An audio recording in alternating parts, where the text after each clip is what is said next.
더워가지고 목이 말라서 먼저 한 잔 했습니다. 한 잔 꼭 맥주 같은 느낌인데 물 한 잔 마셨습니다. 진도 지역은 비로 인해서 좀 피해가 어떠신지 모르겠습니다. 제가 개인적 생활을 진도를 하던 일들을 정리하고 목포, 남학을 중심으로 앞으로 목회와 생활도 그쪽에서 하려고 삶의 변화가 조금 있어요. 그래서 뉴스에서만 봤는데 진도 지역은 잘 안 나오니까 모르겠습니다. 아무쪼록 비 피해가 또 있으시다면 또 회복되시고 주님의 주시는 위로가 있기를 또 원합니다. 어린아이가 아빠와 함께 목욕탕을 생애 처음으로 목욕탕에 갔어요. 목욕탕에 갔는데 이 아빠가 물에 탁 들어가더니 뭐라고 했을까요? 이야, 시원하다. 그래서 이 아들이 처음 목욕탕을 갔으니까 아빠 말대로 시원한 줄 알고, 여름에 땡볕에 목욕탕을 갔으니까 시원한 온탕인 줄 알고 풍덩 들어갔어요. 그 아들이 뭐라고 했을까요? 뜨거워. 그래서 참 세상에 믿을 놈 별로 없다 그랬다는 거예요. 삶에 뼈가 어땠든 무릎이 어땠든 어른들은 참 시원함을 느끼잖아요. 뜨거운 곰탕 국물을 마시면서도 이야, 시원하다 이렇게 하지 않습니까? 이 무더운 여름에 생각하기 나름, 담그기 나름, 고백 나름인 것 같아요. 실제로는 뜨겁지만, 체온감은 뜨겁지만 우리가 어차피 이 뜨거움을 벗을 수 없다면 한번 저와 같이 고백해 볼까요? 와, 시원하다.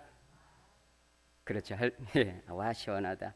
그 시원함을 고백으로 이 무더운 여름을 건강하게 잘 넘기셨으면 좋은 그런 바람을 해봅니다. PPT 사진을 먼저 하나 보시면 이런 게 있어요. 두 인물이 나오는데 이들의 공통점을 찾아내는 거예요. 물론 이들은 다 미국인이고 미국의 16대 대통령이었던 에브럼, 보통 그냥 아브라함 링컨이라고 하죠. 그리고 흑인인 마틴 루터 킹 개신교 목사님이에요. 이들은 미국인인데 이들이 삶을 추구했던 행적과 업적 중에 중요한 공통점이 있어요. 아브라함 링컨은 남북전쟁 당시에 1863년에 노예제도 폐지를 선언했어요. 그러니까 미국의 북부 지역은 종교적으로 이주한 인물들이 많아요. 신앙 때문에 영국의 탄압 때문에 신앙의 자유를 위해서 넘어간 사람들이 북부에 있었고, 남부 지역은 경제적 목적을 위해서 농토와 농장을 짓고 있으므로 특히나 노예들이 아니면 농사를 할 수가 없는 거예요. 지금도 우리 한국의 진도 지역도 공사장이나 농사일도 외국인 노동자가 아니면 농사를 못 질 정도예요.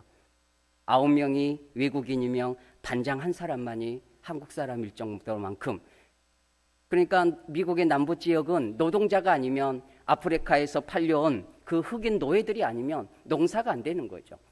그래서 북부 지역보다는 남부 지역에서 이 노예제 폐지를 반대했고, 그럼에도 불구하고 아브라함 링컨은 신앙을 가지고 있었고 인간의 존엄성과 보편적 가치를 추구하는 그의 신앙 안에서 노예제 폐지를 선언하고 그런 정치적 이슈를 가져갔다라는 겁니다.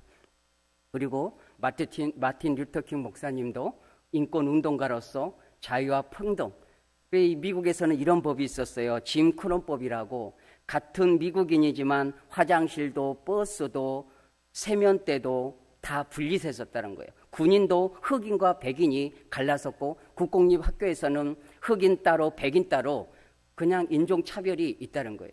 요즘도 보면 미국의 뉴스를 보면 백인의 경찰들이 흑인들을 강압적이고 과도하게 진압하거나 총을 쏴서 살인사건이 나는 경우가 봅니다. 이게 미국에 있었던 지속적인 역사적 배경이에요. 그런데 안타깝게도 의로움을 위해서 살았던 아브라함 링컨이나 마틴 루터 킹 목사님은 두 분 다 암살을 당했어요. 총살을 당해요. 암살을 당해서 생애 마감을 했다는 겁니다. 근데 이분들이 추구했던 건 뭐냐면 해방이에요. 노예에서 해방, 인간의 보편적 가치와 존엄성을 지키고자 하는 그러한 가치관을 위해서 인생을 바쳤고 목숨을 바쳤다라고 볼 수가 있다는 겁니다. 성경에서 구원은 곧 해방입니다. 한번 저와 같이 고백해 봅니다. 구원은 해방이다. 무엇에 대해서 해방이에요? 사단으로부터 해방이고, 죄에서로부터 해방이고, 수고하고 무거운 짐으로부터 해방이고, 궁극적으로는 하나님의 나라에 갔을 때 완전한 구원의 완성으로서 아픔도 슬픔도 고통도 없는, 진정한 차별이 없는 하나님 안에서 보편적 사랑 안에서 영원토록 누리를, 그 하나님의 나라를 우리가 바라보고 신앙하고 있다는 거죠. 그래서 구원은 곧 해방인 것이고 우리는 그 해방을 꿈꾸고 가고 있다는 거예요. 로마서 8장 2절에 그렇게 기록해요. 예수 그리스도 안에서 생명의 법이 죄와 사망의 법을, 다시 한번 합니다. 생명의 성령의 법이 죄와 사망의 법에서 너를 해방하였느니라. 할렐루야. 죄와 사망의 법에서 우리를 그리스도 안에서 해방했다, 곧 구원을 얻었다라고 말씀하고 있는 겁니다.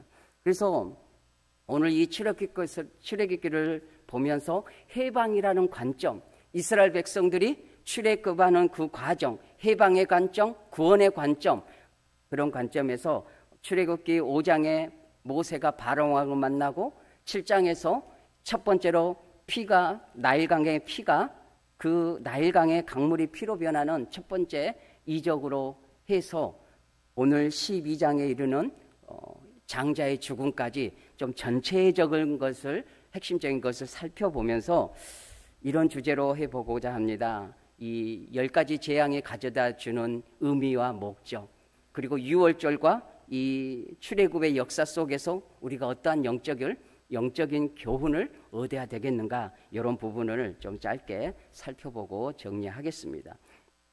먼저는 창세기 12장에서 하나님께서 누구를 부르시죠? 창세기 12장 아브라함을 부르셔요. 그리고 출애굽기 12장에서는 이스라엘의 민족을 부르셔요. 그러니까 창세기 12장에서 아브라함에게 너의 본토 친척 아비집을 떠나라 하실 때 그 말씀의 약속은 가나안 땅이었고, 그때는 개인 족장이었어요. 가족이었단 말이죠. 아브라함을 중심으로.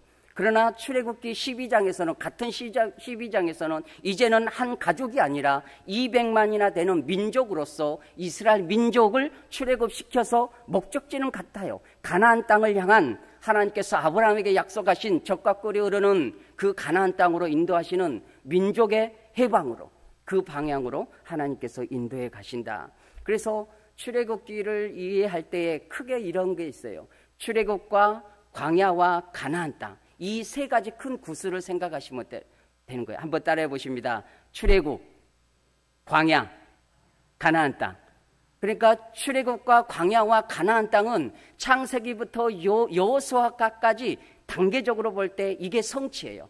아브라함에게 창세기 12장에서 본 가나안 땅의 약속을 아브라함과 이삭과 야곱에게까지 주신 것이고, 그것이 곧 모세를 통해서 승계받아서 여호수아가 12지파를 분배받아서 여호수아서에서 가나안 땅을 정복해 나아가는 정착의 단계까지. 그래서 다시 말씀드리면 아브라함에게 주셨던 그 약속의 가나안 땅의 성취는 역사성 속에서 실제적인 땅의 개념으로 보면 여호수아에서 완성되고 성취된 그런 개념이란 거예요. 또 그 다음에 이어지는 스토리는, 역사성은 이어집니다. 짧게를 본다면 실제적으로 창세기로 여호수아 안에서 아브라함에게 허락하셨던 그 가나안 땅의 약속을 하나님께서 성취해 가셨다. 그러면 이 애굽과 광야와 또 가나안 땅이란 이 개념을 어떻게 해석들 하시는가? 이 신학자들이 볼 때 역사에 있는 애굽을 그냥 애굽이 아니라 사단의 종된, 죄인된 그런 장소로의 개념으로 이해를 하는 거죠. 광야에서는 하나님의 백성으로서 하나님의 정체성을 깨닫고 하나님의 법과 하나님을 예배하는 성막의 과정을 통해서 그리스도인이 누구인지를 하나님을 인식해가는 연단과 훈련의 과정으로 40년의 생활이 필요한 거예요. 그리고 가나안 땅은 하나님의 나라의 그 정복과 승리의 그 길을 지속적으로 싸워나가는 그러한 모습으로 이렇게 봅니다. 그래서 애굽과 광야와 가나안 땅, 이 세 가지로 볼 수가 있습니다. 그래서 이 애굽에 있는 고센 땅에 있는 이 이스라엘 백성들을 우리가 농업으로 비유하자면 못자리판이에요. 못자리판. 못자리 농사 다 지어보셨죠? 못자리를 하면 모를 씨앗을 뿌려서 못자리가 나잖아요. 지금은 이안기로 다 하는데 어차피 이안기를 해도 흩어 뿌려서 농사 짓는 한 이상은 못자리를 판을 만드는 거예요. 그래서 그 못자리를 키워서 논에 흩어 뿌리고 심는 거죠. 그러니까 하나님께서 70명 되는 야곱의 식구를 가지고 430년이 지난 그때에 200만이나 되는 대민족으로 못자리가 형성됐다는 거예요. 그 못자리가 된 이스라엘 민족을 출애굽시켜서 광야를 거쳐서 가나안 땅으로 인도해 가시는 하나님의 설계와 약속이 있었다라는 겁니다. 하나님은 영화의 대사처럼 하나님은 계획이 다 있으신 거죠. 인간의 때와 하나님의 때가 그렇게 다른 것처럼 하나님은 계획을 갖고 계셔서 이스라엘 민족을 못자리판으로 이끌어 가신다. 여기서 또 한 가지의 못자리판은 선민이라는 하나님의 택한 백성이라는 이스라엘 민족이 그들만이 선민이 아니라 이 선민을 통해서 아브라함이라는 믿음의 조상 열국의 아비를 통해서 점진적으로 먼 세대에 그리스도 안에서 구원받을 믿음의 사람들, 하늘의 뭇별과 같이 땅의 모래수와 같이 하나님의 믿음의 사람들로 불러내실 거라는 그러한 원대한 계획들을 하나님께서 아브라함에게 주셨고, 그 시점이 오늘 현재를 살아가는 우리가 아브라함의 후손으로, 믿음의 후손으로 성취되어져 가고 있고, 주님 오실 때까지 그 하나님의 나라는 확장되어져 갈 것이다 라는 겁니다. 그러니까 아브라함이 못자리판이 되어졌고 애굽에 있는 고센 땅에 있는 이스라엘 민족이 못자리판이 되어졌다. 거기서 더 확장적으로 나아가자면, 적용을 하면 진도중앙교회가 여러분 한 분 한 분들이 그리스도 안에 있는 영적인 못자리판이 되어져서 확장되어져 가야 된다는 거죠. 할렐루야. 우리에겐 그런 사명이 각자에게 있는 것이에요. 그것이 교회가 존재하는 이유고 우리가 예배하는 목적이기도 하고 신앙의 목적이기도 하는 거죠. 그래서 이 애굽과 광야, 특히 이제 애굽 중심으로 해갈 텐데, 이 애굽, 광야, 가나안 땅이라는 그림을 가지고 성경을 읽어가시면 그 과정 속에 이러한 뜻이 있구나 조금 더 이해가 되실 수 있다 이렇게 생각이 됩니다. 그러면 하나님께서 이 거듭된 모세가 안 돼요, 못 가요, 나는 안 돼요, 보낼 만한 자를 보내십시오, 계속 4번이나 거부하면서도 하나님께서 끝까지 그 모세를 통해서 출애굽의 지도자로 세워나가셔서 이스라엘 백성에게 원하셨던 목적이 있었다는 겁니다. 우리의 신앙은 목적론적이에요. 하나님께서 우주 만물을 창조하셨을 때 그냥 무의미하게 우연히 창조하신 것이 아니라 돌 하나에도 풀 한 포기 하나에도 다 목적을 가지고 창조하셨다는 거예요. 하물며 그리스도 안에서 하나님의 형상으로 구원받은 성도들에게 비록 연약하고 부족하지만 그 속에서 목적을 가지고 오늘 또 우리에게 생명을 주시고 이끌어 가신다. 목적이 있다는 거예요. 구체적으로 성경에 기록되어진 걸 보니까 출애굽기 3장과 5장에 보면 바로왕 앞에서 모세와 아론이 이스라엘 민족을 광야로 가서 하나님을 섬기게 하고 하나님을 위하여 제사를 드리게 하고 하나님 앞에서 절기를 지키게 하라. 그러니까 출애굽의 명분, 목적은 뭐였냐면 따라해 보십니다. 하나님을 예배하는 것. 이스라엘 민족을 왜 그렇게 하나님이 광야로 가나안 땅으로 인도하시는, 먼저 궁극적으로는 출애굽시키는 명분이 어디 있었느냐? 바로왕 앞에 고백하기를 이 민족을 통해서 하나님이 예배를 받을 것이다. 이 민족을 통해서 하나님이 제사를 받을 것이다. 이 민족을 통해서 하나님이 절기를 지켜야 될 것이고 이 민족을 통해서 하나님이 섬김을 받을 것이다 라고 하는 거예요. 그러니까 출애굽의 목적은, 구원의 목적은, 해방의 목적은 예배예요. 우리의 신앙의 목적은 예배라는 거죠. 그 예배 속에서 나머지 격가지들의 신앙생활이 있다는 겁니다. 이러한 걸 볼 때 하나님의 이러한 놀라운 은혜들을 찾아 나가면 오늘 현재 살아가는 우리가 무엇에 중심을 두고 마음을 두고 신앙생활해야 되는지를 나올 수 있다는 겁니다. 반복적이고 늘 주일마다, 일주일마다 혹은 3일마다 새벽마다 돌아오는 그 예배가 우리는 습관과도 같지만 그것이 구원의 목적이고 그렇다는 겁니다. 잠시 잠깐 땅에 있는 우리로서는 불완전한 예배처럼 느껴지지만 완전한 예배, 하나님의 나라를 향한 그 예배로 인도될 것까지 그 연단의 광야의 예배가 있다는 거죠. 두 번째, 지난 한두 달 전에 제가 성막 설교를 했는데 출애굽기가 40장까지 이루어졌는데 출애굽기 40장, 출애굽기를 마치면서 무슨 기록이 있느냐? 성막을 짓고 성막을 봉헌하는 장으로 마쳐요. 성막의 목적이 뭐죠? 하나님이 임재하는 장소 속에서 희생양을 통해서 곧 예수 그리스도를 통해서 하나님께 나아간다라는 그것이 성막의 기능이었다는 말이죠. 그래서 그것이 예배라는 것이죠. 그래서 출애굽기에 연결된 것은 예배라는 거죠. 왜? 출애굽기 40장에서 성막이 봉헌된 것으로 완성되고 마무리되기 때문에 이 바로왕 앞에서 5장에서 말씀, 3장에서 말씀처럼 하나님 앞에 제사 드리기 위해서 출애굽해야 된다. 하나님을 섬기기 위해서 절기를 지키기 위해서 출애굽해야 된다라는 것은 하나님이 구원의 목적은 예배에 있었다라는 겁니다. 그러므로 우리의 신앙생활의 예배를 조금 더 점검해 보시면 좋겠습니다. 저도 예배 생활에 당연히 불완전함이 있습니다. 그럼에도 불구하고 우리 삶 속에 예배가 핵심이 되어야 된다. 단지 그것이 진심으로 중심으로 마음으로 신령과 진정으로 그리스도 안에서 드리는 예배가 되도록 우리가 삶과 우리 자신을 살펴가면서 예배를 드려야 되는 것도 중요하겠습니다. 또 이제 넘어가 보면 이 10가지 재앙이에요. 어떤 목사님들이 그런 질문을 던졌더라고요. 왜 10가지나 있을까? 하나님의 능력이면 그냥 한두 번 말 안 들으면 바로 장자를 치면 될 것을 그냥 무릎 꿇게 한 방에 끝내시지 왜 찔끔 그것도 10번이나 반복해 가면서 누누이 또 가고 안 보낸다를 반복적으로 왜 그렇게 하셨을까? 저도 이 말씀을 읽으면서 그런 생각을 했어요. 그러나 제가 단독적으로 이 말씀을 찾을 수는 없어서 좀 살펴봤더니 2가지 의미가 있어요.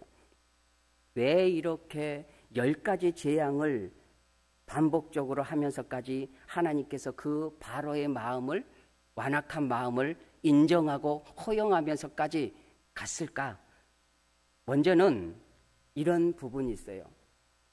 애굽이라는 곳은 사단의 종로를 타는 죄의 소굴이라고 표현했죠. 죄악이 머무는 장소. 그러니까 하나님의 백성들을 구원하려면, 이스라엘 백성들을 출애굽하려면 이 죄악된 세상에서 끄집어내야 되는 거죠. 이 바로왕이 죄의 사단의 왕로를 타는 사람으로 본다면, 영적으로 해석해 본다면 세상은 그렇게 성도들을 믿고자 하는 사람들을 끈질기게 다리를 붙잡고 놓아주지 않는다는 거예요. 한 영혼이 구원받고 예수님 믿고 세례를 받고 예배자로 서기까지 얼마나 치열한 영적인 싸움이 있는가. 예배당에 한번 오라고 해도 절대로 수십 년 동안 거부하고, 임종하는 그 순간에도 예수님 한 번 믿고 세례 받으라고 해도 거부하는 영혼들이 있어요. 물론 자의적으로 스스로가 거부할 수도 있지만 영적으로 매여 있고 또 한쪽으로는 하나님이 선택하지 않은 영혼일 수도 있죠. 그럼에도 불구하고 중요한 것은 믿지 않는 사람이나 믿는 우리나 여전히 죄에 소굴된 애굽의 장소가 우리를 끊임없이 죄의 본성으로 붙잡고 있다는 거죠. 사단의 목적은 하나님과 멀어지게 하는 것이고 예배에 실패하게 만드는 것이에요. 그러니까 이 10가지는 우리에게 무엇을 말씀해 주고 있느냐면 애굽의 본성인 죄의 본성은 사단은 끊임없이 우리를 붙잡고 놓아주지 않으려 한다는 거죠. 거머리와 같다는 거죠. 그래서 이 10가지 재앙으로 반복적으로 보여주는 거예요. 아까 기도하신 분이 기도하셨잖아요. 오늘 하루를 살면서 죄를 지을 수밖에 없다고요. 의도하지 않아도 우리 안에서 이산화탄소가 뿜어 나오듯 우리의 마음에 있는 악한 본성들이 마음에서, 생각에서, 입술의 고백이 그것이 넘치면 행위로까지 열매가 맺어버린다는 거죠. 우리는 완전한 가나안 땅에 이르지 않았기 때문에, 애굽에서 출애굽했지만 광야에 있기 때문에 이 연약한 모습을 우리가 경험 속에서 살아가야 되는 거예요. 그리고 고백해야 되는 거예요. 그래도 은혜로운 것은 뭐냐면 예수 그리스도 안에 있는 자는 결코 정죄함이 없나니, 그러한 자신의 연약함과 죄의 본성을 깨닫고 그 본성을 스스로 감당하지 않고 예수 그리스도 앞에 나아가서 그분의 십자가 되신 피 흘리심과 어린 양 되심을 고백하고, 주님이 죽은 것이 아니라 내가 그리스도와 함께 죽었다, 내 죄가 죽고 내 허물이 죽고 내 연약함이 그리스도와 함께 죽었다, 내가 의로움으로 구원에 이르는 것이 아니라 그리스도를 통해서, 그분의 의를 통해서 내가 구원받았다. 비록 연약하지만, 나는 부족하지만 주님으로 인해서 내가 힘을 얻고 구원받은 성도로서 오늘도 당차게 하나님을 예배하고 기도하리라. 할렐루야. 우리 스스로를 보면 예배자가 될 수 없는 거예요. 여기에 함정이 있는 거예요. 이걸 벗어나야 되는 거예요. 우리의 모양으로 예배할 수 없고, 우리의 모양으로 기도할 수 없고, 우리의 모양으로 의로움으로 신앙생활할 수 없는 거예요. 그것은 다 자빠지는 거예요. 논바닥에 태풍으로 나락이 쓰러지는 것처럼 우리를 보면서 하나님 앞에 서고자 하는 것은 다 쓰러지는 거예요. 오직 예수 그리스도만을 바라볼 때 한 명이든 천 명이든 세상의 인류의 모든 사람들은 그리스도를 통해서만이 예배자가 될 수 있는 거고 설 수가 있는 거예요. 영적인 성화적 모습은 정도의 차이는 있겠지만요. 또 한 가지는 이 10가지 재앙은 또 뭐냐면, 어떤 한 분은 그렇게 표현을 했어요. 바로도 하나님이 창조한 인물이 아니냐. 그러니 하나님의 긍휼하심은, 하나님의 인내하심과 기다리심은 끝끝내 이 바로에게 기다림을 손 내밀고 있었다. 그 완악한 마음을 하나님은 꿰뚫고 계셨고, 이 모세에게, 아론에게 이 강팍한 마음이 있다라는 것을 이미 알려주셨음에도 불구하고, 하나님의 사랑은 그 바로에게도, 하나님의 형상으로 지음받은 그 바로와 애굽 민족에게도 하나님의 긍휼하심이 있었다는 거죠. 하나님께서 요나에게 니느웨로 가라. 그러나 요나는 싫었어요. 그 니느웨는 정말 싫은 민족이었고 자기들을 핍박했던 민족이에요. 그러니 그 민족이 하나님의 긍휼하심 속에서 용서하고 회개한 그 모습을 두 눈 뜨고 못 보겠다는 거예요. 그래서 다시스로 도망가 버리잖아요. 그런데 하나님의 마음은 요나와 달랐다는 거죠. 그 니느웨에 있는 영혼들을 위해서 긍휼함으로 회개에 이르게 하자는 거죠. 그래서 이 10가지 재앙 중에 첫 번째는 끈질긴 죄의 본성이 인생들을, 우리를 붙잡고 놓아주지 않으려는 죄의 본성이 있고, 두 번째는 10가지까지 10번이나 기다린 것은 바로와 애굽 민족을 향한 하나님의 드넓은 긍휼하심과 기다리심과 인내하심이 내포되어져 있다. 또 한 가지로는, 마지막으로 세 번째 분은, 이 애굽에는 우상의 소굴이었죠. 그래서 바로 왕 자체도 어떠한 신적인 권위를 가지고 있는 우상 자체였고, 그 바로 왕을 비롯해서 수없이 많은 우상들이 있었다는 거죠. 그래서 10가지를 다 피게이파, 또 전염병과 또 그 악성 종기, 우박, 메뚜기, 흑암, 장자에 이르는 그 10가지 모든 것들은 애굽에 있었던 우상들이에요. 하나만 얘기를 들으면 피에 대한 것은 쿠눔이라는 우상이 있다는 거죠. 마지막 장자의 죽음에는 오시리스라는 우상이 있었다는 거죠. 그래서 다시 말씀드리면 10가지 중에 이 10가지 한 가지는 애굽인들이 섬겼던 그 우상들을 참되신 유일하신 참 하나님이, 오직 하나님이 능력자이시고 세상을 평정할 수 있는 참 신이심을, 유일하신 하나님을 선포하는 거죠. 모든 우상들을 10가지를 통해서 깨뜨려 보셨기 때문에 참된 하나님을 하나님 되어주도록 고백했다는 거예요. 그래서 출애굽기 5장에서 내가 여호와를 알지 못한다고 했던 그 바로왕이 12장에서 이스라엘 백성을 내보내면서 뭐라고 하냐, 너희 여호와께 나를 위하여 축복 기도해라. 그가 하나님을 인정하게 되는 거죠. 결국 바로가 무릎을 꿇은 단계를 본 겁니다. 그래서 이렇게 10가지 재앙에 있어지는 의미들까지 좀 살펴보았습니다. 오늘 어떤 교훈적인 것보다도 이 성경 속에 있는 어떤 그 영적인 교훈과 신학적 의미 이런 것들을 좀 더 같이 좀 더 포함을 해봤습니다. 그러면 마지막인데 이게 좀 깁니다. 오늘 설교 제목하고도 비슷한데 성경에 보면 먼저 PPT를 하나 보실까요? 말씀 하나 보시면 자, 오늘 본문 중에 나오는 말씀 중에 또 살펴볼게요. 자, 6가지인데 7번에 무엇이 빨간색이에요? 그 밤에. 좀 놔둬 보십시오.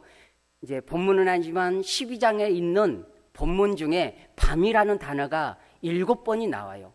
그 밤에, 내가 그 밤에, 그 밤에, 밤에. 그리고 42절 같이 읽어봅니다. 시작.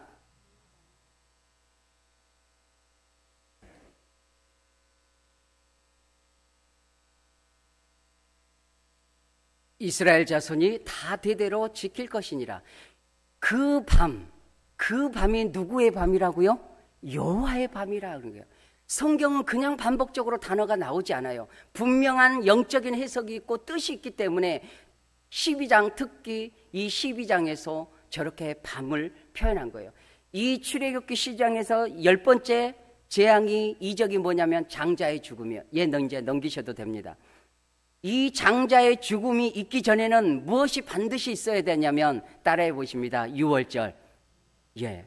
장자의 10번째 재앙이 있기 전에는 반드시 6월절 어린 양의 희상의 제사가 있어야 되는 거예요. 12장에 시작되는 게 6월절이에요. 그리고 6월절이 끝나는 그 밤에 여호와께서 애굽 땅에 사망의 천사들이 와서 애굽인들의 첫째 되는 모든 동물과 장자들을 다 생명을 거두어 가신 징계를 내리신 걸 보게 됩니다. 그래서 이 밤은 여호와의 밤이었다.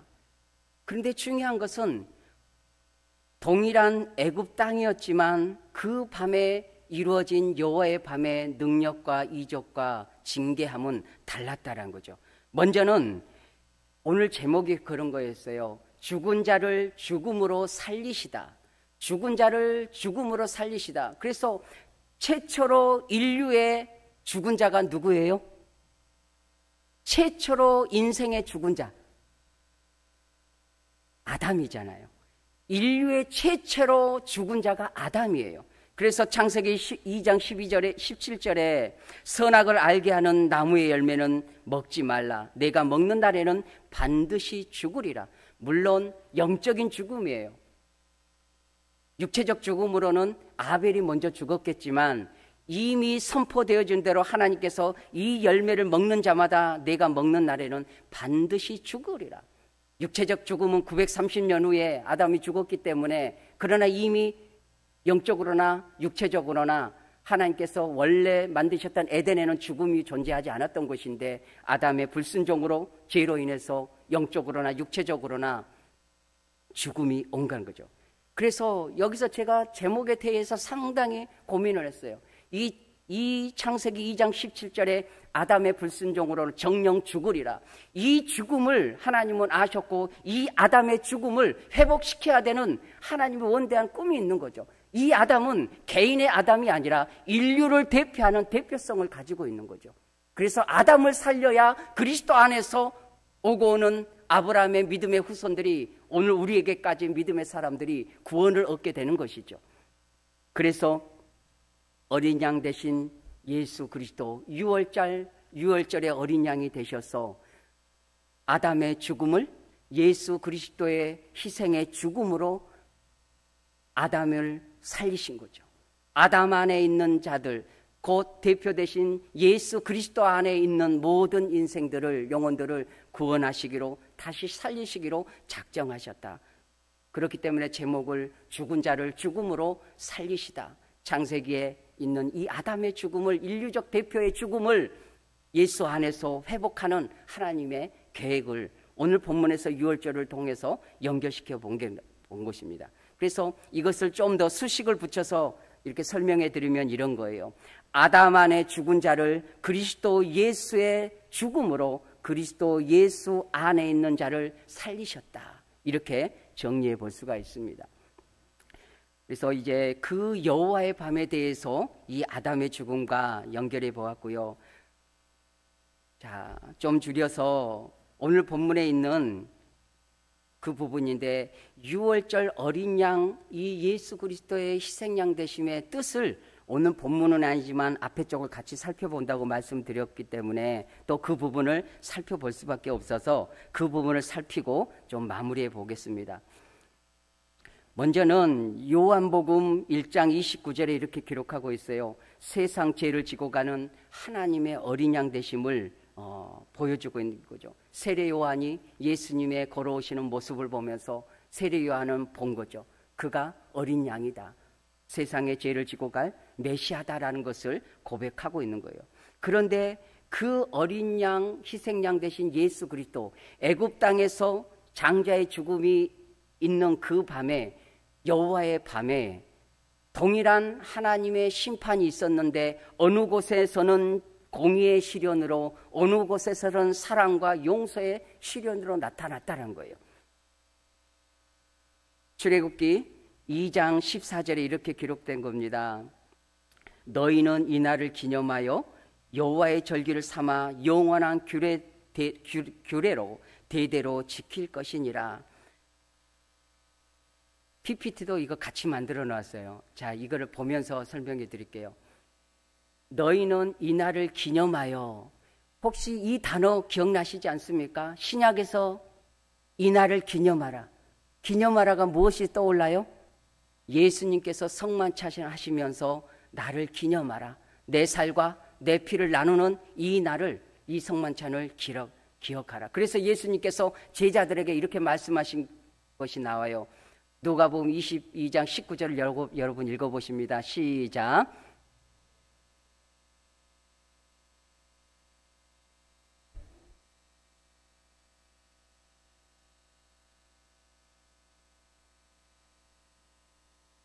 나를 기념하라 하시고 시작. 이르시되 내가 고난을 받는 전에 너희와 함께 이 유월절을 먹기를 원하고 원하였노라. 예수님께서 이 고백이 그 애굽에 있었던 여호와의 밤, 유월절이 행해졌던 그 밤을 기억하면서 그 역사적 의미를, 영적의 의미를 자신과 동일시시키면서 유월절 먹기를 원하고 원하였노라. 그리고 떡과 잔을 나누면서 나를 기념하라. 동일하게 어린 양 되심과 본인이 어린 양 됨을, 희생의 제사가 된 자신을 드러내 보이신 것을 볼 수가 있습니다.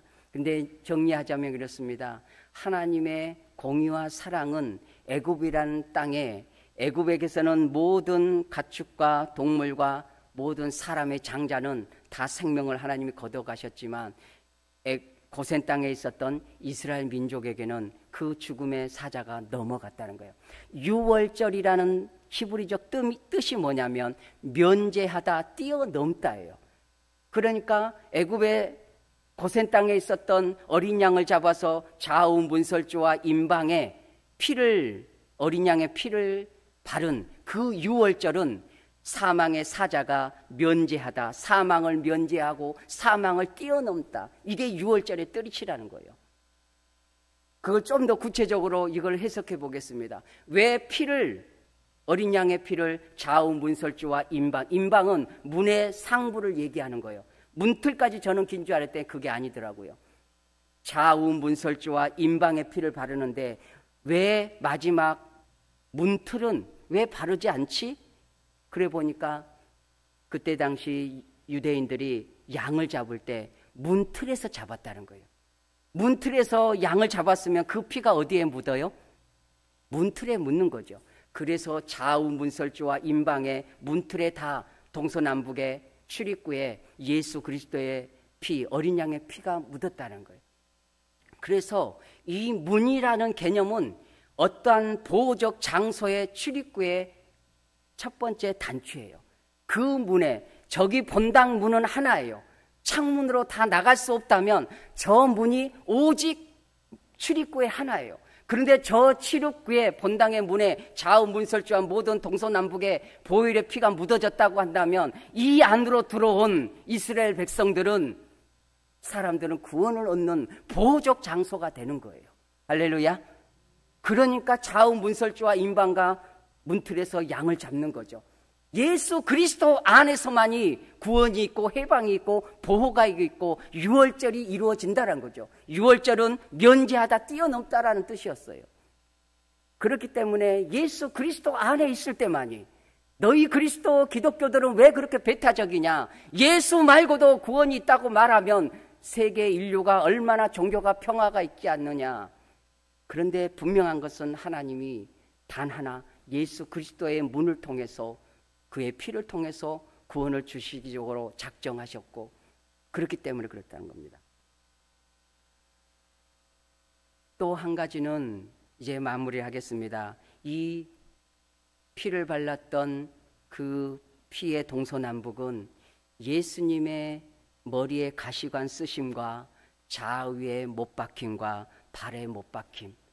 그래서 예수님이 십자가를 벌렸을 때에 동서남북으로 머리와 양팔과 다리에 못 박힌 그 못자국, 그 가시 면류관, 다시 말해서 모두가 다 피가 흘렸다는 거죠. 예수님의 피가. 그래서 그 문을 통해서 그리스도께서 십자가를 지심으로 인류를 구원하고 그리스도 안에서 택자들을 구원하기로 원하는 하나님의 뜻이, 그 대속의 제물이 드려졌다라는 것으로 해석을 합니다. 오늘 이제 말씀을 정리해 보겠습니다. 애굽이라는 관점에서 이스라엘 백성들이 출애굽을 했어요. 제약된 곳에서, 사단의 종로로 단 곳에서 세상에서 입고 먹고 마시고 육신적 삶을 추구했던, 인생의 목적이 그저 뼈와 살을 위해서 살아가는, 엔조이하고자 하는 그러한 삶의 목적에서 이제는 여호와를 알지 못했던 그곳에서 하나님을 알고 하나님의 나라를 알고 예수 그리스도 안에서 그리스도인의 정체성, 나의 삶의 존재와 이유와 목적을 알고 어떻게 살아갈 것인가 라는 고민을 우리는 누누이 해야 된다는 거죠. 한번 따라해 보십니다. 나는 누구인가? 한 달에 한 번쯤은 이 질문을 우리가 철학이 아니라 그리스도 안에서, 말씀 안에서 나는 누구인가? 저도 세상 일을 겸하면서 개척을 하고 또 지금까지 해왔었고 또 당분간은 해야 될 줄도 모르겠어요. 그런데 예수님 믿으면서 세상에서 먹고 사는 문제, 이거는 필수 본능, 필요적인 거잖아요. 먹어야 되고 써야 되고 유지해야 되고.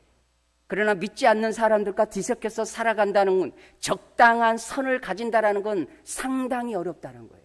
그 적당이라는 것이 너무너무 어렵다는 거예요. 그냥 예수 믿는 것 때문에 괜히 미운 쌀 받고 그냥 세상 사람들은 술 한 잔 마시고 털어버릴 그럴 일도 우리는 그렇게 쉽게 그 자리에서 하기가 어려운 거예요. 그래서 미운 쌀이 더 박히기도 하는 거죠. 그리고 그들과 좀 더 가까이 하면 타버릴 것 같고 조금 더 멀리 하면 냉소적으로 얼어버릴 것 같은 그 적당한 거리감, 우리 성도분들이 직장 생활하고 세상 사람들과 더 뒤섞여 살아가면서 그 고뇌함이 크다라는 걸 알아요. 그래서 주님께서 뱀처럼 지혜롭고 비둘기처럼 순결함을 우리가 경험적으로, 누가 입에 넣어줘야 하는 것이 아니라 여러분들이 신앙생활하면서 경험적으로 좀 더 넘어지기도 하고 후회하기도 하고 속상하게 가면서 경험적으로 나는 누구인가. 출애굽한 이스라엘 백성들이 광야를 거쳐서 가나안 땅을 향하는, 예수 그리스도 안에서 구원받은 우리가 하나님의 나라를 향한 그리스도인으로서 나는 오늘 나는 누구인가. 이 세상 속에서 뒤섞여 살아가면서 나는 어떠한 적당한 거리감 속에서 세상에서 존재하며 살아가야 할 것인가 라는 그 고뇌를 끊임없이 해 가셔야 되고, 여러분들이 그러한 고뇌 속에 살고 계시다는 거예요. 말씀을 정리합니다. 어쩌면 그리스도인이 된다라는 것은 각오된 사람들이에요. 우리가 초대교회 성도들만큼은 할 수는 없을 것 같아요. 사자밥이 되어지고 한 줌의 기름덩이로 경기장을 태우는, 그런 기름으로 태워져가는 그러한 존재로 우리가 드릴 수는 없지만, 세상 속에서 예수님 믿는 것 때문에 질책을 받고 손해를 보고 기꺼이 손해를 선택할 수 있는, 예배를 드리기 위해서, 몸된 교회를 섬기기 위해서 어느 정도는 믿음 때문에 우리가 희생을 요구받게 됩니다. 기꺼이 기쁨으로 우리의 생명을 요구하는 건 아니잖아요. 재산을 다 내놓으라는 것도 아니잖아요. 잠시 잠깐 이 세상에 머물면서 나는 누구인가? 그리스도 안에 있다면 예수 그리스도께서 두 팔을 벌려 피를 다 쏟으셨던 그분 앞에서 우리가 세상 속에서 뒤섞여 살아가면서 적당한 유지를 지혜롭게 취하셔서 적당히 손해보고 적당히 배척당하고 적당히 핍박받는 것이 은혜인 것을 알고 기꺼이 기쁨으로 그리스도인의 정체성을 알고 출애굽하여 광야의 연단의 훈련으로 나아가는 모든 진도중앙교회 성도들이 되어지기를 원합니다. 우리 기도